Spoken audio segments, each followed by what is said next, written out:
Hey everybody, this is Javi, and you are watching the Inner Child Collective, where you and your inner child heal for the better. Welcome and hello. For those who don't know me, I am a trauma-informed spiritual coach and a inner child specialist. And what I like to do, and what I do for the collective, is a lot. What I like to do is help people connect with their inner child, talk about the intergenerational and historical trauma that we have endured as children and how it still affects us as adults, how we adopted and internalized a lot of archetypes during our childhood to survive, and how we can actually uh, rewire our subconscious mind, dismantle a lot of those stories that we've been told about ourselves to ourselves by other people, um, to us, excuse me, by other people. Um, and how we can dismantle those stories and use those stories to empower ourselves. And so I talk about those things on a regular basis, and that's basically like the foundation of all that I do. Um, and I wanted to talk a little bit, speaking of trauma, I want to talk a little bit about something I've been noticing. Um, Something I've been noticing throughout the the first not 5, but 4 months now. So I got up this morning and noticed something. I was watching. I just got up and started I check my phone, when I get up in the morning to see what's going on in these internet streets. And what I've noticed is that there's a lot going on certain platforms such as YouTube and TikTok. So this morning I got up to look at my phone, and there was this particular TikTok personality that's under fire right now. I'm not going to give him any more play, just simply because like he's already getting enough attention. But I'll say this: he said some really shady shit, some really messed up shit, to and about the LGBTIQA community, saying that trans people are not really trans men are not really men. Um, Gay people should not exist. In fact, I'll talk to. I'll just say his name. His name is Ra the Kindle, and he's on TikTok. He just opened up a second account because his first one he shut that down because he got into some real shit. A lot of people went after him because of what he said about the LGBTIQA community, about trans men, and what he said about black women, what he said to a minor. It was like some real sexual stuff in regards to a young minor getting on their knees, a young girl getting on her knees. Like it was just really messed up. And so, of course, like a lot of people came after him, and rightfully so. And he lives in Australia, and he can get into trouble for that because the cyberbullying is actually illegal there. And so, like, he's trying to cover his tracks, and that's neither here nor there. It's real messed up. And he's not the only one to actually do stuff like that. He's not the only one to come after, the LGBTIQA community like that. But a lot of people were following him because of, for one, let's be real, like he's physically attractive. Um, there's a lot of pretty privilege that's happening. Um, but I feel like, but he had other things going on his page too. Like he was teaching people Maori. I think it's called Maori, um, and that's the native language of the indigenous folks um, who live in Australia. And so a lot of them came after him and saying like what he did was inappropriate, so on and so forth. Then on YouTube, okay, then on YouTube, not too long ago, there were, I want to say maybe like a couple of days ago, I read an article about a YouTuber um, sexually assaulting someone he did a video with. And this is not the first time he's done something like this. And the only reason why he was exposed, and this person was exposed, is because somebody who spoke out about it and his work partner didn't say anything about it until he started losing endorsements. Okay, and then all of a sudden he had the YouTube apology, the typical YouTube apology video out that is like 30 minutes long, ain't really saying nothing. So that's the type of stuff that they be doing on YouTube the majority of the time, where when a lot of these YouTubers, they are, usually white men, and they do something behind the scenes, and it's caught, it's resurfaces or it surfaces somehow, and then they end up getting in trouble for it. Who else was exposed? Like uh, some dude named Derek Jackson. Um, he is the quote unquote, he's a black man, a relationship expert. He was caught cheating on his wife. He had to do it like this quote unquote apology video with his wife by his side, and she's looking all the, like she is not all there. Like she looks like she's in the sunken place somehow. So it's just like it's these type of videos that are coming out. These are a lot of these types of stories are coming out. It's not like this is something new. Um, the Me Too movement is here. One of the reasons why the Me Too movement is here, and very much a household name, because of the stories in 2016 of celebrities like Harvey Weinstein, or Kevin Spacey. Like all these people are being exposed for their sexual misconduct, and so that's nothing new, right? Now I'm talking about people on the internet. I'm talking about people on YouTube. I'm talking about people who are on TikTok and Instagram being all fucking exposed. Even in even on Facebook, in certain groups, people are being exposed for being frauds. It is, and I noticed that is the target is often young women or people in the LGBTIQA community, Black women in particular, right? And so I'm noticing these things. Even though I'm not like following a bunch of YouTube personalities or TikTok personalities. I notice these things, right? But I also notice too that they are being exposed. They're being exposed. This has been going on since 2021, where these folks are not only being exposed, but there are consequences. And this time around, a lot of the people who are coming forward are now, to a certain extent, being believed a lot more than they were back in 2016 during the Me Too movement. And the only reason why the Me Too movement came to light or became what it is now is not because, unfortunately, Tarana Burke, even though she created this beautiful platform, this movement, she was the reason that it actually exists, right?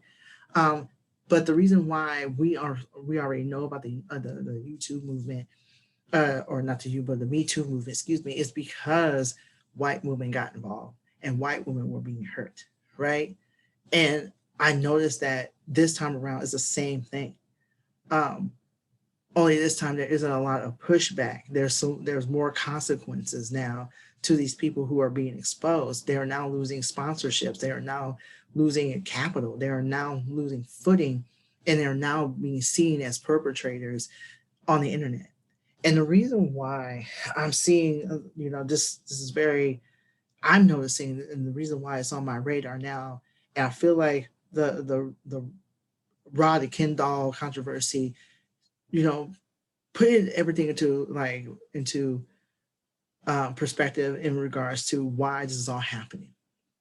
I really do believe that this is happening in 2021 is because 2021 is the year of reconstruction. See, 2020 was about deconstruction, which is why one of the reasons why all that stuff was happening with the coronavirus and our economy, going rogue, you know what I mean? And just and and basically collapsing on itself, is, there was a lot of things going on with the election. There was a lot of deaths that were happening. So there was it's like a deconstruction, and the main thing that was being torn apart was our system, and all of us realizing, or at least our government is seeing to a certain extent, or the U.S. government. I don't know why I'm saying our government, whatever. The U.S. government has this. We are now seeing, in to a certain extent, they are seeing, a lot of political officials are seeing that this, what we're doing, is not sustainable. It's not sustainable at all. And so, like, um, 2020 was about tearing down old systems, right? Tearing down old systems. 2021 is about tearing the system that's within us. Basically, we are the system that is now, reconstructing. There's a lot of us who are not only awakening, but awakening to our trauma, the severity of the trauma, and what is done to our lives. And a lot of us are doing all kinds of shadow work, all kinds of inner child work. A lot of us are uh, finding our footing in regards to uh, rebuilding our lives, reconstructing ourselves. And one way that a lot of folks are reconstructing themselves is by releasing a lot of the old stories, trauma stories that we have been carrying for so long. A lot of the people who are now coming through and saying, this person has hurt me, this person has done this, that, and the third. A lot of people are speaking out on their personal stuff just so they can release all that toxicity that is going on within them, right?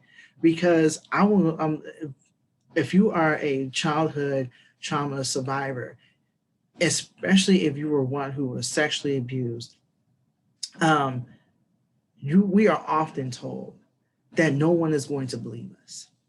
People always, our perpetrator rather, or perpetrators rather, will make you feel in so many ways that you are emotional, you are crazy, you are, you're just making this up. And if you tell anybody, you are going to be blamed. You are going to be attacked, not me, right? And it's like there's this power that happens, this whole power dynamic, this uneven power dynamic. Um, it occurs, and when we are children and very hopeless and very powerless, and dependent upon adults around us to protect us and are not, what do you do with that? You keep it inside of you. You don't say anything. You suffer in silence. The majority of people who have been abused as children, we suffer in silence, right? And we think that because we're an adult and we're paying bills and we have all these responsibilities, if you even get that far, because a lot of us don't know how to be responsible with a lot of things. Let's be real. A lot of trauma survivors, they get into adulthood, we are completely lost just because, and we really are thinking that because we're paying bills or we're going to school or we're basically on top of these responsibilities, that somehow we are not we're not a child anymore, and this is what an adult is now, and we're not doing the work necessary. We basically forgot about our inner child. We basically forgot about their hurt and their pain, and we're thinking that we're okay, when in actuality, and I say this all the time, our inner child is working, still in our subconscious mind. They're active in our subconscious mind. They're active through our bodies, and they're active through our actions, right? Everything that you are doing that doesn't make any sense in regards to your actions, and further causing yourself pain, and causing yourself further pain, that is your inner child screaming at you, saying like, look, this is what we're going to be doing. This is how you're going to be paying attention to me. This is what's happening. We have to fix this. Somebody's going to pay attention to me today, and that's what's happening. And now all of a sudden, there's this day of reckoning, right? Now there's this day, and once you start doing the healing, okay, for your own benefit, you start to realize that a lot of what you've been carrying, a lot of what you have been believing about yourself, and a lot of what you've been feeling about yourself, it didn't come from you, and you're not at fault, right? And that's one of the reasons why a lot of these people who are exposing all these YouTubers, exposing all these TikTokers, exposing all these Facebook people, IG people. Like, this is one of the reasons why a lot of them are being exposed. A lot of, because their survivors are now realizing that a lot of what they saw in the person they used to follow, used to watch, used to work with, they are no different from the perpetrators that hurt them and traumatized them as children. The only difference now is that now these folks are an adult. Now the survivors are an adult. They're adults now. That's the only difference. And the only difference is that they now have the power to change their circumstances by realizing that, for one, their trauma plays a huge part in why they remain silent for so long. Trauma plays a huge part in why these folks felt so obligated to suffer in silence, so obligated, and just felt trapped until there was something in them said, I can't hold on to this anymore. I can't hold on to this anymore. People are, as far as survivors are concerned, when you are, unless you're a survivor, you do not understand how mentally, psychologically, emotionally, and physically exhausting it is to hold on to a trauma story for the sake of other people.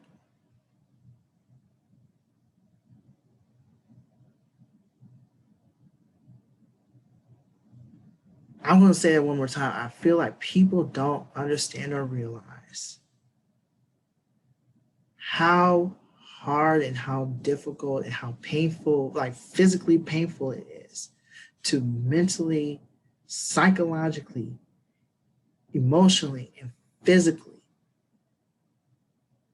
like, hold on to years, decades of historical and generational trauma, and not just your own trauma, but the trauma of your generation, the trauma of your family, the historical trauma that is in our DNA. Dr. Joy DeGruy says this. She says this. Dr. Joy DeGruy says this. Post-traumatic slave syndrome. She says this. It's in our DNA. I highly recommend people watch, or not watch, but well, watch her videos for one. But secondly, read post-traumatic slave syndrome.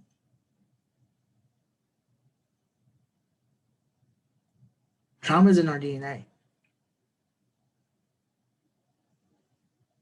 Regardless of what your ethnicity is, trauma of any sort, historical trauma is in your DNA. So you're not just carrying the energy of your own people, but now you now have the burden of carrying the story of you being victimized. I can only imagine what it's like to tell your story, or would like to tell your story, but the fear of being attacked, especially by people you don't even know. There is a reason why people don't expose their abusers, especially those who have a good standing on the internet or have like this internet notoriety. I'm pretty sure that the Roddy Kendall, he's not going to lose a lot of followers. Unfortunately, he's not going to. These people are still going to make money one way or another. He already has another page out, and he already has followers. He already has a bunch of followers. Those fucking people didn't go anywhere. He still has fans, and they end up attacking people or who speak out against him, or they defend him. Either way, he's being defended. Either way, these folks are being attacked. I'm pretty sure that the young woman who exposed this YouTuber who sexually assaulted her during a video, she's also being attacked at all fronts. She's not even the only one who went through that type of situation with this particular person that I'm speaking of. I know that's that's the case. Like, she is not the only one. But she was tired of carrying that in her heart. But she was tired. Like, there are times when, like,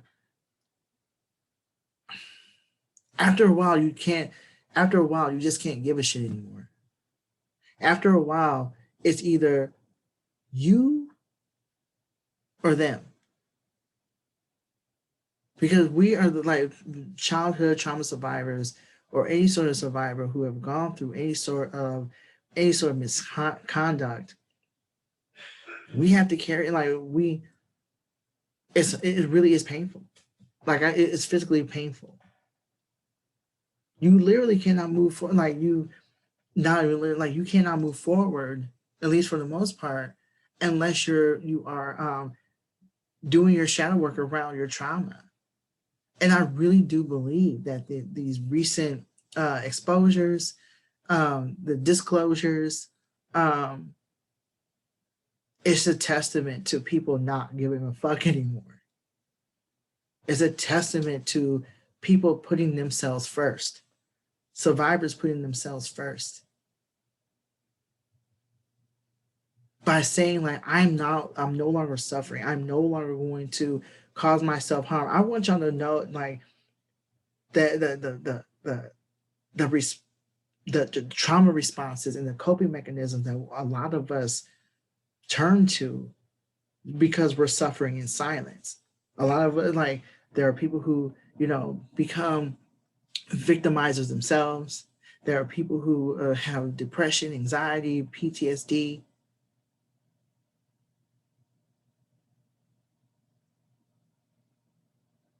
To the point where, and because of the way our brain is wired, everyone, we think everyone's a threat.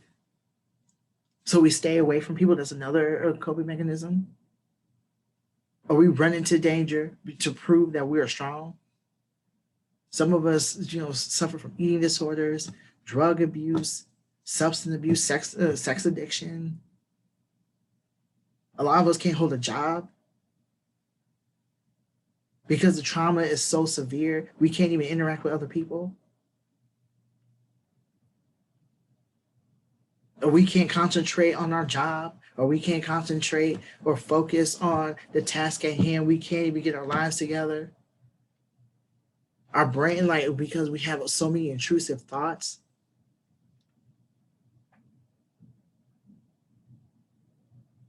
Or we become narcissists.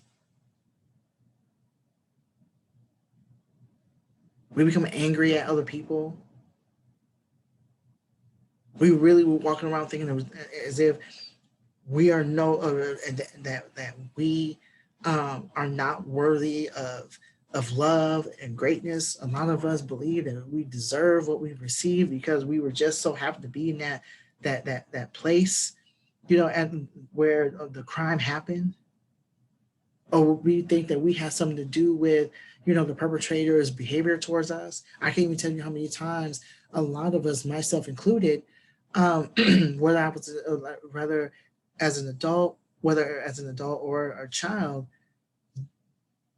I can't even tell you how many times I felt like I've done something to cause me being molested, or me being raped, or me being hit.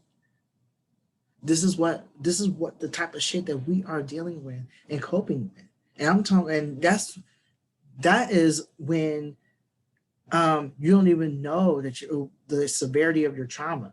That's people who don't even know about their trauma. And I want y'all to know that it's expensive. Trauma is expensive. You know how much it costs? It costs so much money to go to therapy. If you don't have insurance and have to pay out of pocket, or you do not have, you don't have the means to even get a therapist, or you can't find a therapist in your area that is suitable for your needs, you're not going to therapy. That's actually, to be honest with you, let's be real. Medicine is expensive. Treatment is expensive. Going to like buying books, self-help books to get yourself together, that's expensive after a while. If you're in the if you're in a program that helps you with DBT, or we have here in Rochester, we have a pros program where you literally for half the day, you are half the day you're going to classes to learn how to cope. It all depends on what you are working on. If you have depression, they have stuff for that. If you have anxiety, they have stuff for that. If you need a job, they have stuff for that. Like that program is expensive, and taxpayers are paying for that. They may have, we may be paying that. The government may be paying for that. And because the government is always snatching money away from these agencies, they have to make budget cuts. This is what life is like for people who have gone through trauma and they're getting treatment. The shit's expensive. And if you do not have insurance, you're not going to get very far. This is one of the reasons why a lot of people turn to YouTube, TikTok, Facebook, IG, because there's a lot of these therapists, like legit therapists, who are very helpful to people looking for services and looking for looking for any sort of help to overcome their trauma or to manage their trauma symptoms in some way, shape, or form. And don't get me wrong, there are apps now that can help you find a therapist. In fact, I can go ahead and after this video, I can put them, I can find them and put them on in the description so you can find them. Because I'll be damned if I do this video and y'all don't get any resources. But you know what I mean? But I say all this, and I'll wrap it up. I'll say all this because there's a reason why people go to the internet and go to particular sites and follow particular people. Those people believe in you to a certain extent. Those people believe in us. People come to me as well. People count on people like me to have their stuff together and to be honest and to be authentic and to be as compassionate as possible.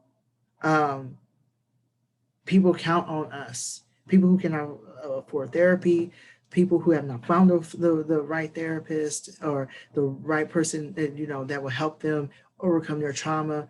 They're counting on people like us to help them not just cope with their trauma, but to navigate it, to dismantle the stories, to really examine what we are telling ourselves. Talking about like white supremacy and how our intersections have been used against each and every one of us to make us feel like the other or a threat to the status quo. Like we like people on the internet, like myself included, it's our duty, basically. It's our responsibility to have as much authenticity as we possibly can, and to be there for people, because we're basically part of, believe it or not, whether it's spoken or unspoken, we are a part of someone's support system.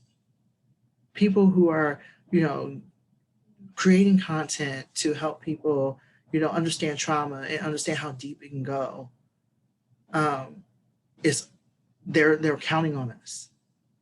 They're counting on us to help them navigate their trauma. They are looking for someone to support them. They're looking for someone who would give them not just hope, um, not just hope, but a way out.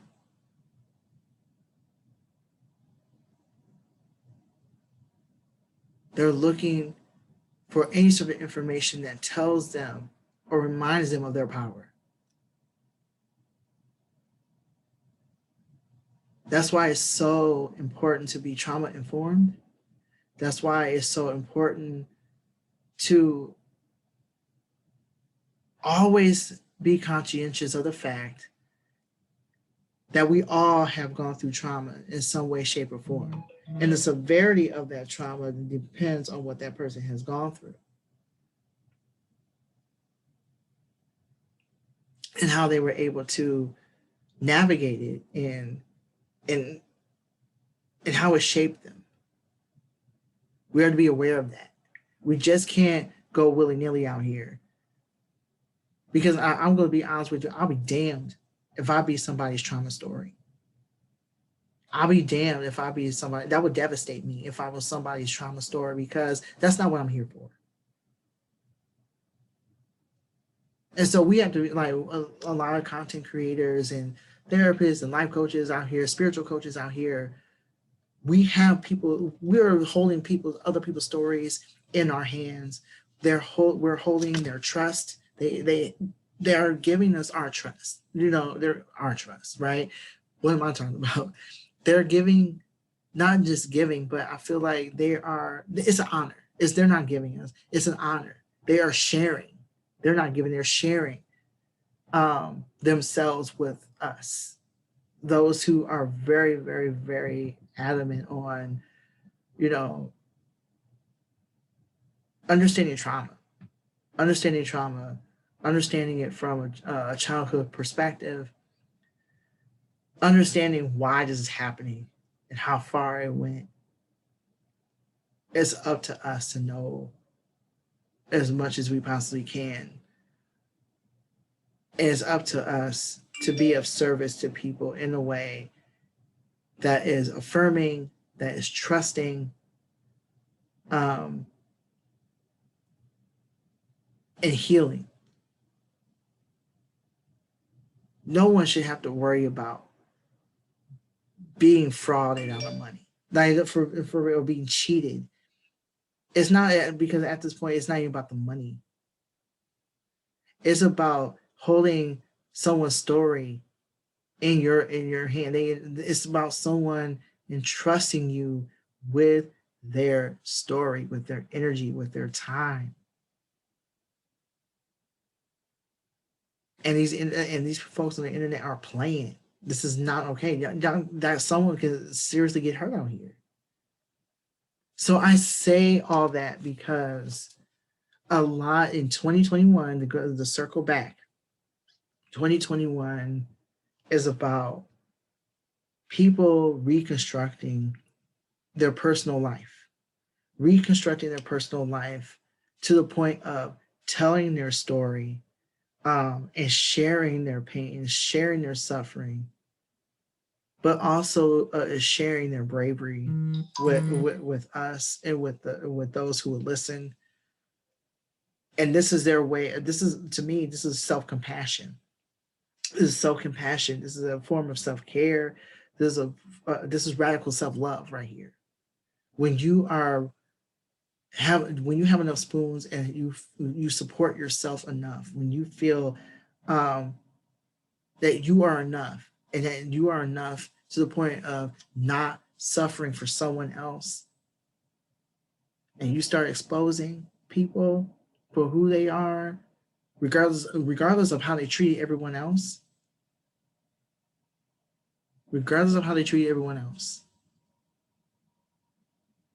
you told the world, you were brave enough to tell the world your version about your version of this person who hurt you, despite what they look like on the outside to the outside world.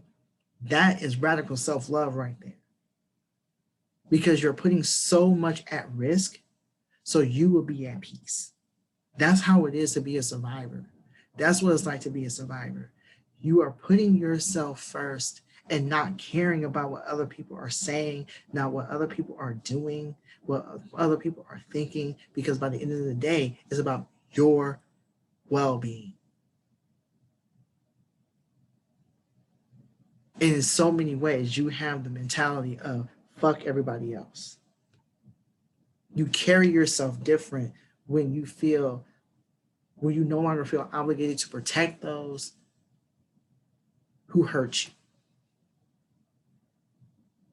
So I wanted to say all that before I get started with this article that I was supposed to be working on, because that this whole that's what I was been noticing, and that type of stuff is getting to me at this point where people, especially abusers, are really trying it out here. They really are. They're really trying it, and they're going to do anything and everything to gaslight you and make it seem like by you exposing them that somehow you are in the wrong. You're going, and regardless of how they are handled, and I'm talking about internet people, regardless of how, regardless of how many accounts they have and what they're doing and stuff like that, fuck all that. Like they're not getting away with anything. I know it seems like that they are, but the fact that like Ken the Rod the Ken doll lost a lot of followers over because of his stuff. This other person on all these YouTube personalities, they're losing their followers, every time somebody exposes them. There are some consequences. And I feel like the only way to combat, those type of personalities, those internet personalities who make their money, capitalize off other people's trauma, is to hit those pockets. That's the only, that's the solution to this. That's hitting their, on the grand scheme of things, hitting their pockets. But as far as, you know what I mean, because they only know money, they only speak in dollars. And I noticed that a lot of these folks really don't say anything or do anything to apologize to the victim or the survivor until they start getting the pockets hit. And then all of a sudden, they're on YouTube, they're on TikTok, they're on IG giving some half-baked apology because they're saving their money. And so that's what I noticed, that first and foremost, for what on the grand scheme, as far as the collective, one way to hold these folks accountable is by hitting those pockets. Take away the revenue, right? But what I do notice too, that as far as the survivors of these stories, this is the time to do a lot of healing work around the sexual misconduct and get to the bottom of how this happened and where does the healing begin? Because it's dealt with, like, that is the sexual assaults and the beatings and the things that we go through. There's a part of us that feel that we are at fault, and somehow we done something or said something to bring this on, and then on top of that, we deserve some sort of punishment. So we are to get to the bottom of where that message came from. More than likely, it came from your childhood. So let's go ahead and examine that story. Who said it? When did it first happen? When did this first happen?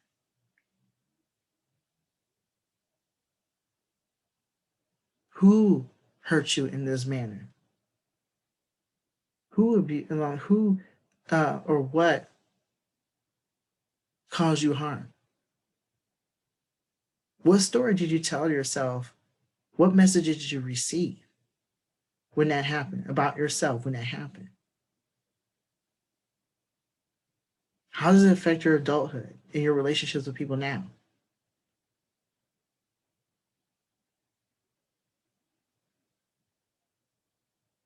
If you could talk to your inner child, the one who was abused, right? What can you say to them? how can y'all talk about what happened? How can you tell that little one within you that it's not their fault? How can you put the onus of responsibility and accountability on the perpetrators instead of your inner child or you?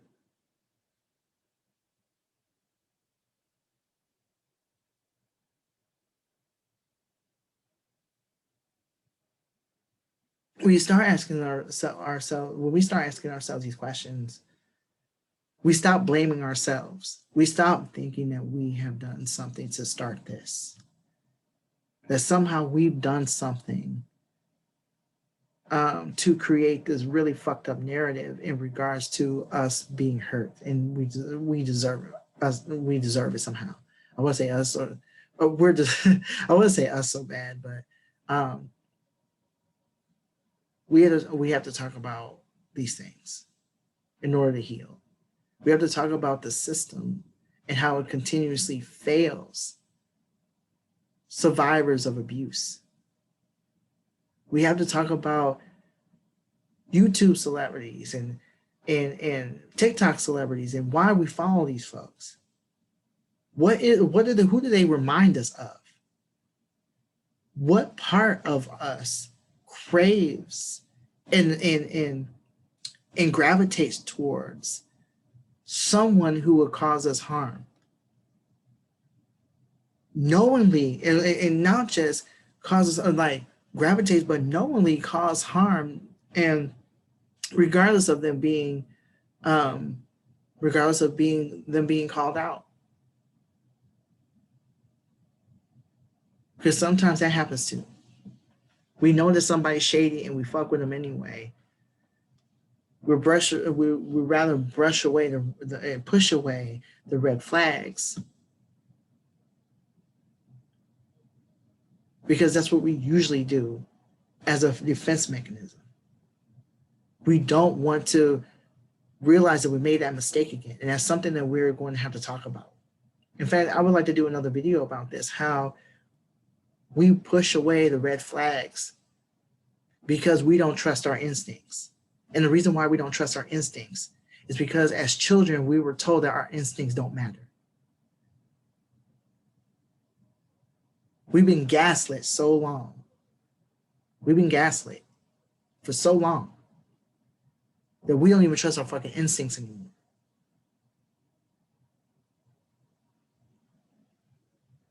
And that is something that we are going to be aware of. And that's another thing too.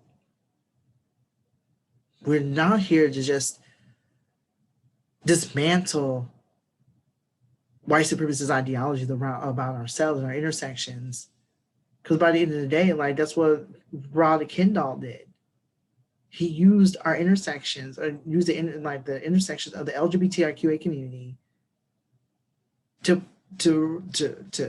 push some narrative that we are not to exist.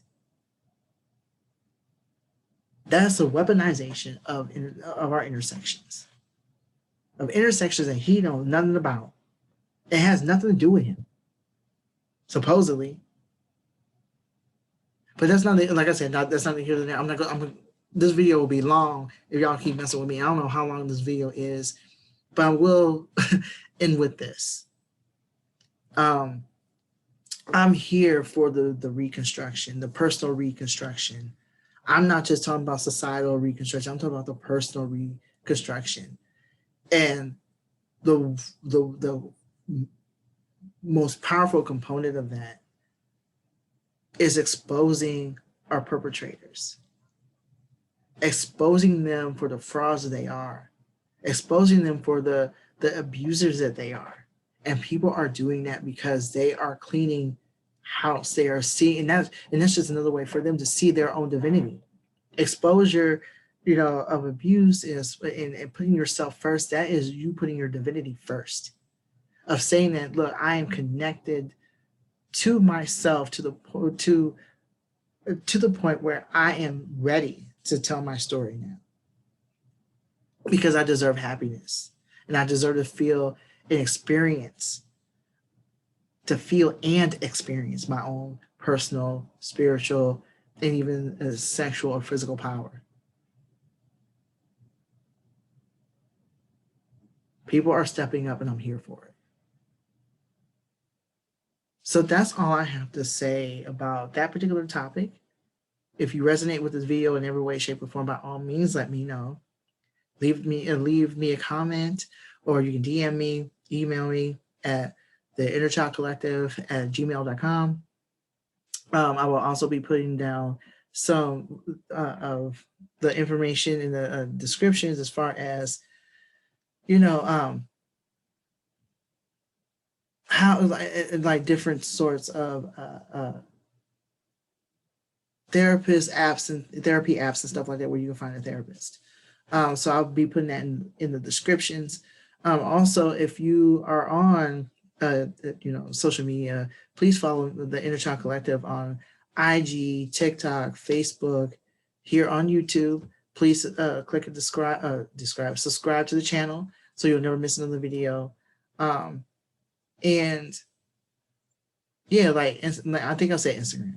I think that's it. I'm on so many sites. Also, I'm going to have a Patreon, coming through. So I will let you know on that. Like, I just had to do a couple of things, and then we're good. We're going to be done, and there's going to be a lot of cool incentives, and I'll add stuff over time. But I'm looking forward to have you see these incentives, and also like I offer services, inner child archetype services. So if you are interested in that, by all means, you can go to Inner Child Collective at innerchildcollective.com, and you'll be able to book an appointment that way. So just just go ahead. If you're on IG, then you can go to the link in my bio and click on services for the inner child and go from there. So thank you so much for watching. I really appreciate it. I really appreciate you sharing your energy and your time with me. I really appreciate it. And so thank you so much for everything. Until next time, peace.